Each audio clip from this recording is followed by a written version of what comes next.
네, 그러면은 본격적으로 이제 이 책의 내용을 이제 얘기해 보려고 하는데요. 사실 저 같은 경우는 여기에 있는 정말 좋은 내용들을 선배님한테 이제 원어원 그런 수업들을 통해서 배웠기 때문에 조금 더 이 책을 봤을 때도 이해가 잘 되고 쉬웠었는데, 이런 과정이 없이 그냥 책만 읽으신 분들은 어떤 이 용어나 설명들이 조금 추상적으로 느껴질 수도 있겠다라는 생각이 들었어요. 그래서 이 영상에서는 조금 더 이제 선배님과 제가 이거를 구체적으로 얘기를 하고, 또 어떤 식으로 이제 그 작업에 이 이론들을 접목을 시켰는지 이제 그런 것들을 좀 얘기해 보려고 합니다.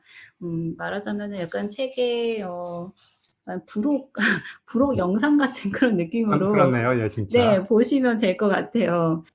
네, 그래서 지금 이 책에 보면은 이게 크게 파트 1, 파트 2가 있어요. 그래서 파트 1에서는 시각의 균형이라고 해서 그림의 어떤 큰 흐름, 이런 거에 대해서 이제 설명을 하고 있고, 두 번째 파트 2에서는 단순한 아름다움이라는 이제 그런 타이틀 아래에서 또 그 그림들의 이제 다양한 요소, 뭐 비주얼 강세, 그러니까 저희가 포컬 포인트라고 하는 비주얼 강세라는 부분이나 그걸 만들기 위한 이제 그룹핑에 대한 개념, 아니면 뭐 오버래핑, 뭐 트랜지션, 이런 또 조금 더 구체적인 요소들에 대해서 설명을 하고 있기 때문에 이제 그렇게 크게 나눠서 이렇게 공부를 하시면 좋을 것 같고요. 그래서 이 시각의 균형에서 가장 처음에 여는 챕터가 흐름과 정지거든요. 근데 사실 이 흐름과 정지 챕터는 이거 하나만 알아도 거의 모든 문제가 해결될 정도로 되게 중요한 내용인 것 같아요. 저는 제 그림에서는 이 개념 하나로 거의 모든 걸 해결을 하거든요.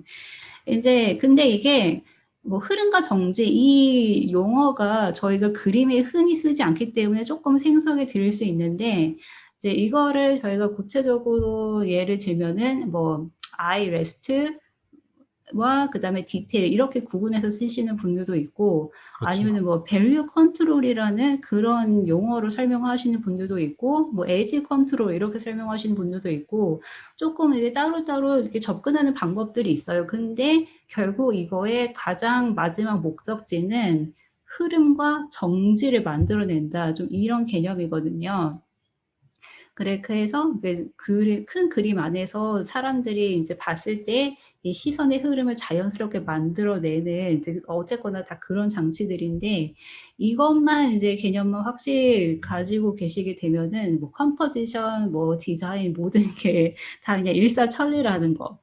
그래서 이제 이 책을 저는 이제 그렇게 이해를 했지만, 이제 이 글을 직접 쓰신 지유님께서 아직 이 책을 안 보신 저희 시청자분들을 위해서 이 흐름과 정지의 개념을 좀 더 간단하게 설명해 주시면 좋을 것 같아요. 아, 예, 아까 그 흐름과 정지를 설명하시면서 뭔가 뭐, 아이레스트 에리아라던가, 뭐, 밸류 컨트롤이라는 그런 여러 가지 개념이 사실 산재했었어요. 저는 이제 먼저 그거를 통합적으로, 통합적인 시각에서 도대체 그걸 왜 하는 걸까라고 생각을 한다면은 이 눈들을 이 캔버스 안에서 계속 잡아 끌 수 있는 그런 목적이 있다고 생각했거든요. 그래서 그 최종 목적이라는 것은 이렇게 눈이 흘러가고 멈추는 이런 좀 더 하이 레벨의 타겟을 정하고 시작을 했는데 그 약간 단어가 어렵다는 거에는 예, 저도 동감을 합니다. 아니, 어렵다기보다는 그냥 우리가 음. 지금까지 들어보지 그렇죠. 못했던 그런 접근 맞아요. 방식이다. 예. 그래서 이제 그거를 생각한 또 배경 중에 큰 이유 중에 하나는 저는 이제 미술을 다른 예술인 음악이나 문학과 똑같아야 된다고 생각을 하는데요.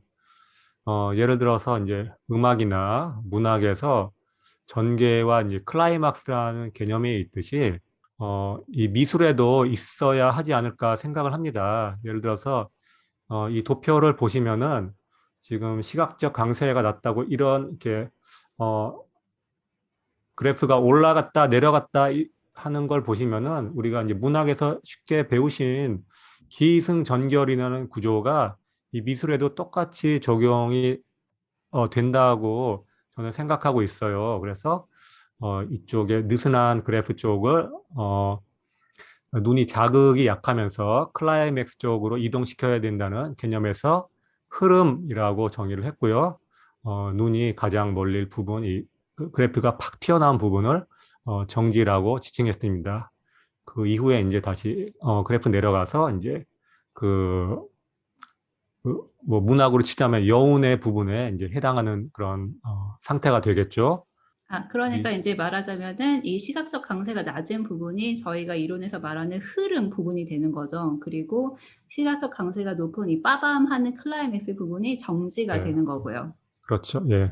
그래서 이제 이 도표로만 보시면은 조금 너무 이제 추상적이라서 이해가 어려우실 수 있는데, 이제 제가 책 맨 앞 페이지에 넣은 이 양떼하고 사람이 있는 걸 이 구조를 보시면은 이 양떼들이 아까 제가 말한 흐름이라는 개념에서 쭉 나열되어 있는 진짜 그 글자 그대로 흐름이잖아요. 이 흐름이라는 걸 양들이 너무 어딘가로 걸어서 흘러가고 있죠, 말 그대로.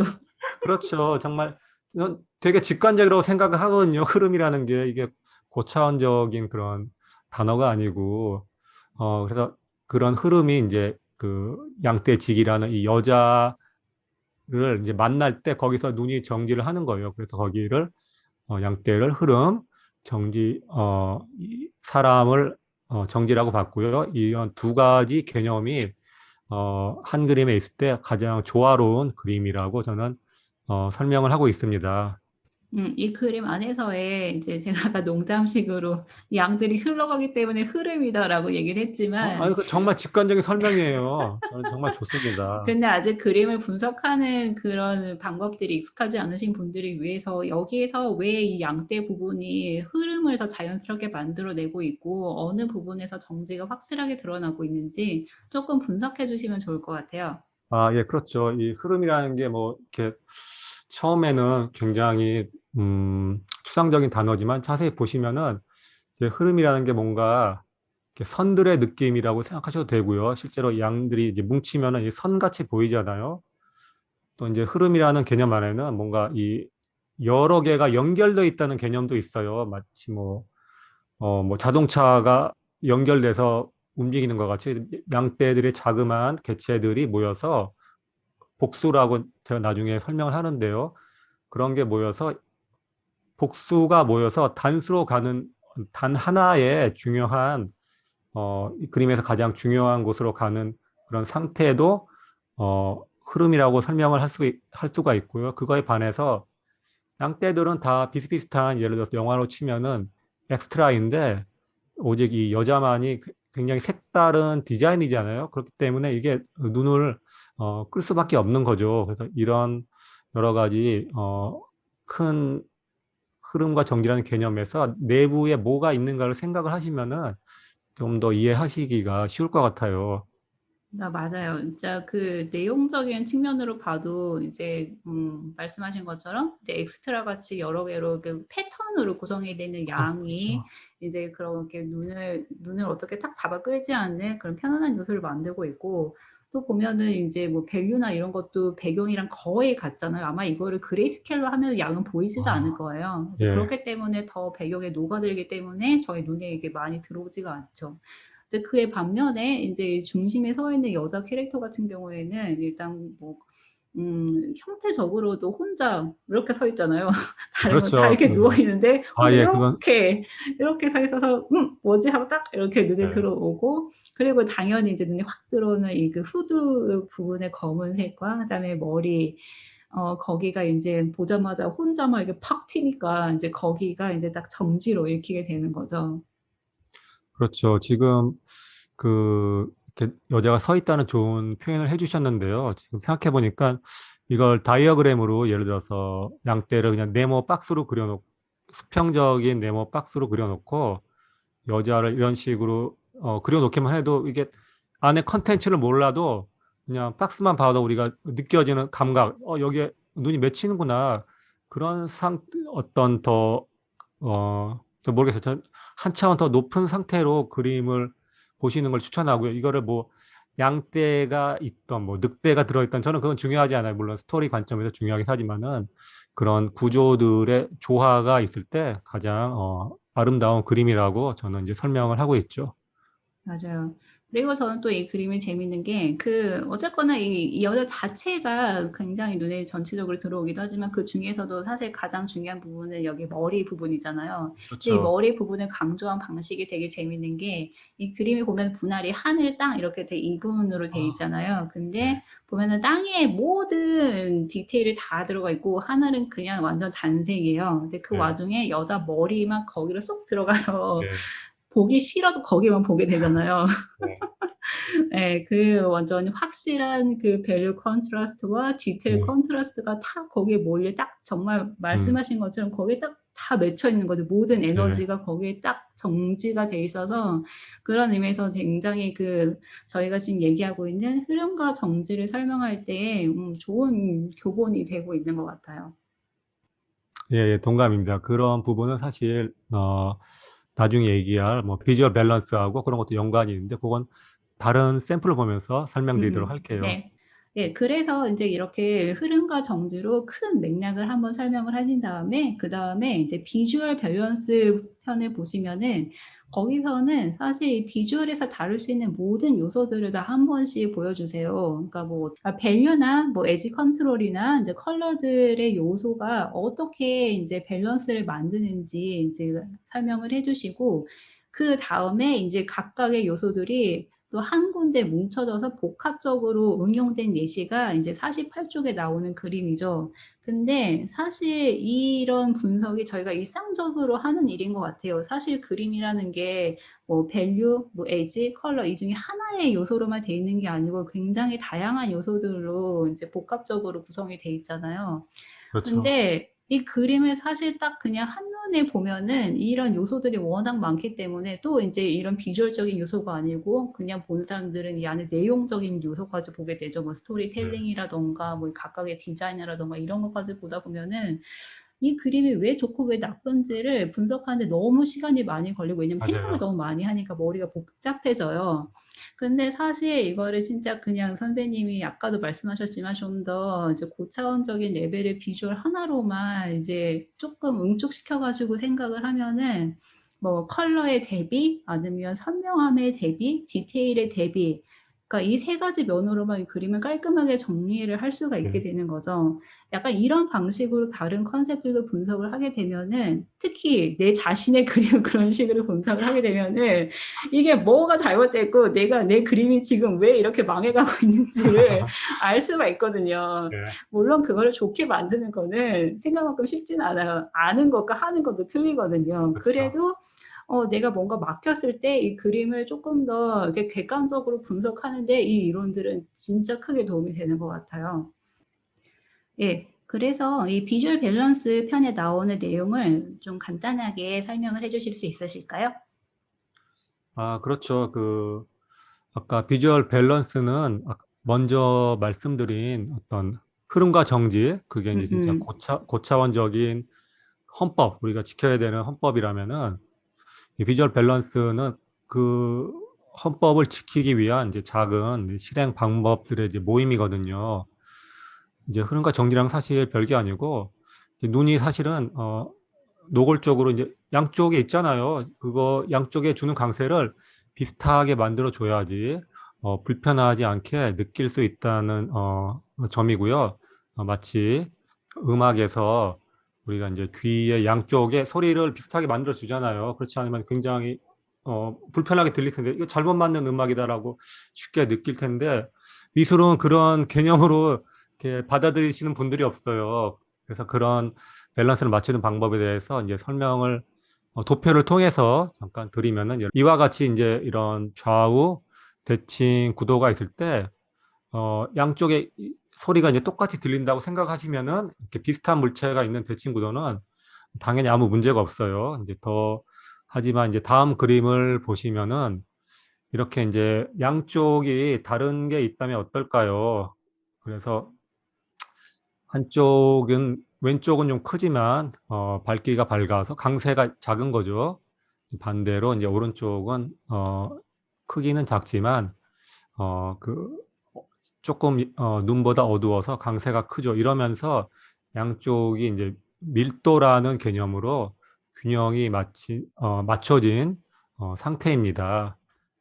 어, 예, 그리고 이제 도표에서 보여드린 거와 달리 이제 이런 밝기 차이 말고도 더 재밌는 것은 이제 도형이나 각도, 그리고 또 서로 객체 간의 거리에 따라서도 이제 균형을 맞추는 개념이 더 있고요.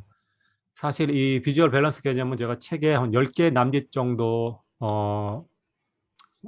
리스트를 해놨는데 사실 제가 보기엔 이건 미완성이에요. 왜냐면 어, 이게 눈에 보이면서도 그 느끼지 못하면 인식을 못 하거든요. 마치 숨은 그림 찾기 같이요. 그래서 분명히 제가 모르는 게 더 있다고 저는 생각을 하고요. 그래서 저는 정말 희망하는 게 이제 다른 분들이 저보다 더 많은 비주얼 밸런스 개념을 연구해서 돌출해내고 공유할 수 있다면 정말 좋겠습니다. 네, 저는 근데 지금도 충분히 되게 저희가 생각할 수 있는 요소들을 거의 충분히 다 여기서 다루셨다고 생각하는데요. 그러니까 비주얼 밸런스라는 게 이렇게 그냥 뭐 밸런스, 눈덩이, 큰 거, 작은 거 약간 이렇게 혼란스럽게 느끼실 수도 있는데 쉽게 말하자면 상대되는 두 가지를 얼마만큼씩 배치를 하느냐로 밸런스를 만드는 거예요. 그러니까 예를 들면 눈덩이 두 개가 너무 똑같이 좌우에 있으면은 안정적으로 보이긴 하지만 또 사람들은 본능적으로 너무 안정적인 그림을 지루하다고 느끼거든요. 그러니까 이 그렇죠. 지루한 부분을 아까 이제 흐름을 만드는 그런 부분에서는 효과적으로 사용할 수 있지만 내가 어느 부분에 포인트를 주고 싶다. 그러면은 그 부분에서는 그런 균등한 느낌의 배치를 피하고 이제 두 번째 나온 그림처럼 이제 눈덩이에다가 이제 작고 단단한 그런 어두운 돌멩이를 배치함으로써 거기에다가 이제 포인트를 주게 되는 거죠. 이제 예. 그러한 이제 뭐 밝고 어둡고 이런 뭐 대비 또는 크고 작은의 크기의 대비 또 여기 책에서 나오는 여러 가지 개념들이 또 부드러움과 날카로움의 대비 이것도 아까 그 도표에서도 설명이 됐죠. 눈덩이의 그 소프트한 에지와 이제 그렇죠. 돌의 예, 날카로운 에지 여기서도 이제 예. 표현이 됐고 그다음에 이제 단순함과 복잡함. 이것도 역시 그 그림에서 보여졌어요. 맞아요. 눈덩이에 이제 하얗고 심플한 단순함에 인제 그 돌멩이에 쪼끔 더 다닥다닥한 이제 복잡한 이제 텍스처에서 인제 쪼끔 더 거기에 강세가 보여지게 되는 거죠. 예. 이제 그런 식으로 이 책에서 충분히 많은 요소들이 인제 보여지고 있는데 근데 이거를 이렇게 들으면은 '뭐 이런 건 당연한 거 아니야? 당연히 큰 게 있으면 작은 게 있어야 되고 밝은 게 있으면 어두운 게 있어야 되지.' 하지만 이걸 내 그림에 이걸 그린다? 너무 어렵습니다. 왜냐하면은 우리는 또 그림을 그릴 때 비주얼적인 면으로만 접근을 하는 게 아니에요. 여기는 또 뭐 컨셉 아티스트라면은 디자인을 일단 해야 되죠. 또 그렇죠. 그리고 안에서 뭐 스토리텔링을 해야 되면은 거기서 충족시켜야 되는 요건들이 또 100만 가지가 있기 때문에 그걸 또 하다 보면은 이 기본적인 비주얼 요소들을 또 막 엉망진창으로 막 하게 되는 경우가 많아요. 그래서 가끔씩은 이제 스톱하고 내 그림이 왜 이렇게 비주얼적으로 아름답지가 않은지를 인제 이런 요소들을 하나하나 체크를 하면서 뭐 크기 대비가 잘못되어 있지는 않은지 아니면은 인제 밸류 컨트라스트가 충분히 나타나고 있지 않은지 뭐 이런 거를 인제 점검을 해야 되는 이제 그런 시기가 있죠. 인제 그거를 효과적으로 할 수 있게 되면은 잘못된 부분을 빨리빨리 캐치를 해서 인제 얼른 고치고 그림 퀄리티를 높일 수가 있게 되는데 네. 그래서 준비를 했습니다. 인제 그런 엉망진창의 단계의 그림을 하나 가져왔어요. 그래서 이제 이 그림을 보면서 이게 어떤 면들에서 비주얼 밸런스가 무너져 있고 어떤 부분을 개선을 해야 인제 이게 비주얼적으로 더 좋아질 수 있는지를 보기 위해서 이제 그림을 하나 보면서 얘기를 해 보겠습니다.